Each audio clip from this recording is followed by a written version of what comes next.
Good morning and welcome to Sunday Morning Beers. Good morning. Hopefully everybody survived the downriver cruise.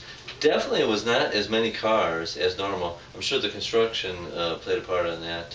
And the heat. Yes, and the heat too. Hopefully you enjoyed the wonderful pig roast that we had yesterday. There's still a little leftover pig. Come on in today and help us finish that off. Mike O'Brien did a wonderful job cooking a delicious pig. A pig that was raised on Spank Reigns from the brewery. How exciting is that? Well, I'm not too excited about that. No, Tracy's more of a vegetarian, so the pig's not so good for her. Let's talk about the beer that we have this morning. Pretty exciting thing here. Canned beer. And it's not canned crappy beer, it's canned craft beer. It's the hot new thing in the craft beer world for the last couple of years. And this is kind of cool how they did this. It looks like, if you hold it this way, it's basically like a newspaper on a can. It's kind of a take on the end of World War II. Special edition, extra, one extra, 52 IBUs, the other extra, the 8.5% ABV. Allies win the war, ale brewed with dates. I think the ale brewed with dates thing is kind of a take on historical dates. So that's the name of the beer, Allies Win the War? Mm-hmm. Okay. And the picture on there is kind of a play on the picture that was Winston Churchill, Roosevelt, and who was the other guy that was in that famous picture? I don't know. We don't remember. We Can't don't remember. remember. Look that up on your iPhones. Looks like a general. It's a Russian, You'll isn't find he? that. Could have been. I don't recall off the top of my head. I'm very tired this morning. But anyways, then this whole, it kind of scrolls down here. It's an article, and you would think that it would be a newspaper article from World War II. But what it is they're telling you what happened. 21st Amendment Brewery, which is in San Francisco, but they're in San Francisco, but they contract brew their beers in Minnesota. And then Ninkasi, which is in Oregon, they're a little bit bigger.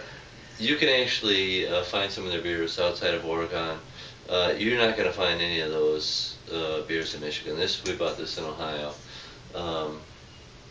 But very interesting. Supposedly what this is kind of a hoppy beer or an amber ale brewed with dates. So let's check it out. We've already had some of it, but we'll taste it again. Doug seems to like it more than I do. For your sake. Well, I don't know that I would say that I like it. You can see the color. It's a deep reddish, clear in color. It has sort of a grassy hop aroma, which I'm not a big fan of that character. Now here's the thing. To me, it is like an amber ale brewed with a malt called Special B, which we use at Fort Stewart Brewery. Special B is a malt, it's a Belgian malt, that has a character of raisins. And this beer has this flavor, that flavor of the Special B written all over it. It's a little bit roasty with a raisiny flavor. I mean, I like dates, but this is... That's the flavor I get. It's if they use dates in there, they may or may not have, because all they had to use was that Special B. This beer just reeks of Special B, which I like Special B. The thing that I don't like about this beer, now Tracy, there's a lot of things she doesn't like about this beer. I think it kind of has a licorice flavor, and I don't like black licorice at all. And to me, it just, I can't get past that.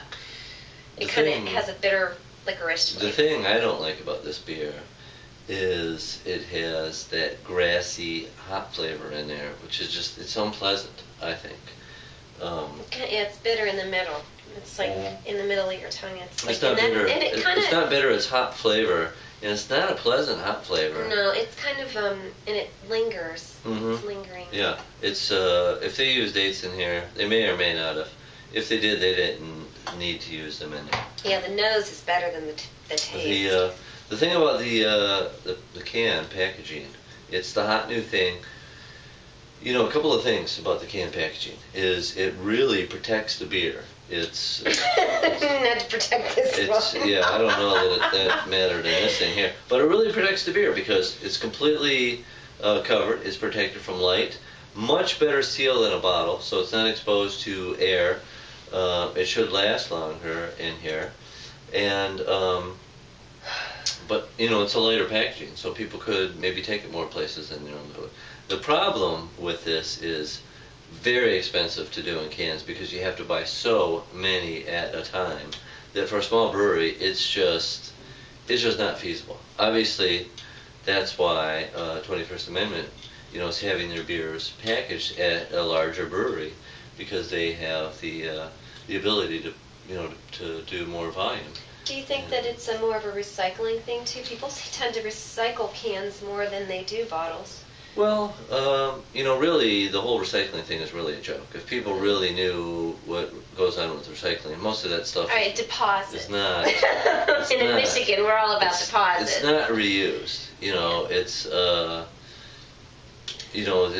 it's not like this can is going back to 21st Amendment Brewery and they're going to refill it. That's not happening. Same with the bottle.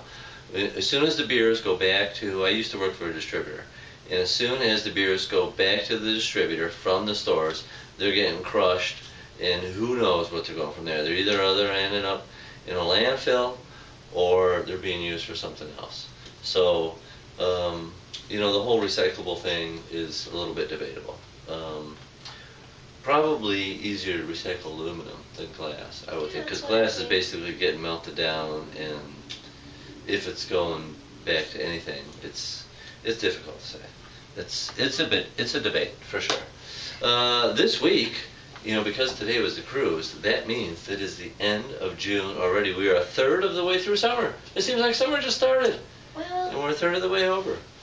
Wednesday. It went fast. It does. Summer, the good weather always goes fast. Wednesday is the 4th of July, which means 4th Street Brewery is closed. Like any other holiday, any holiday in the United States, it's why we are one of the least productive countries in the world. Any holiday, the entire country shuts down for a week on either side of that particular holiday. But come 4th of July, the entire country essentially shuts down for 2 weeks around that holiday, especially when it falls in the middle of the week. So most likely you're off work on a long vacation, you're nowhere near Lincoln Park, but let's say that you are, and you say, well, is it worth going to the brewery on Thursday? We're tapping a new beer. It's a cask. Well, it's a really cool worth cask. going to the brewery. It is. It is. But we're tapping a really cool cask. It is an alternative version of the South Sea Sippas that we have on tap right now, a very popular IPA. It's that same beer done with the yeast from the Summer Sensation, which is a farmhouse yeast. And then to the cask, we blended that with a wild yeast beer that's about 2 or 3 years old. And if that's not cool enough for you, our good friend John Obion, it is his birthday on Thursday. He's going to be tapping the cask. So how cool is that going to be? It's going to be a good time. You should definitely come out. We'll be there all week long, except for Wednesday. Yeah. So come on out, everybody.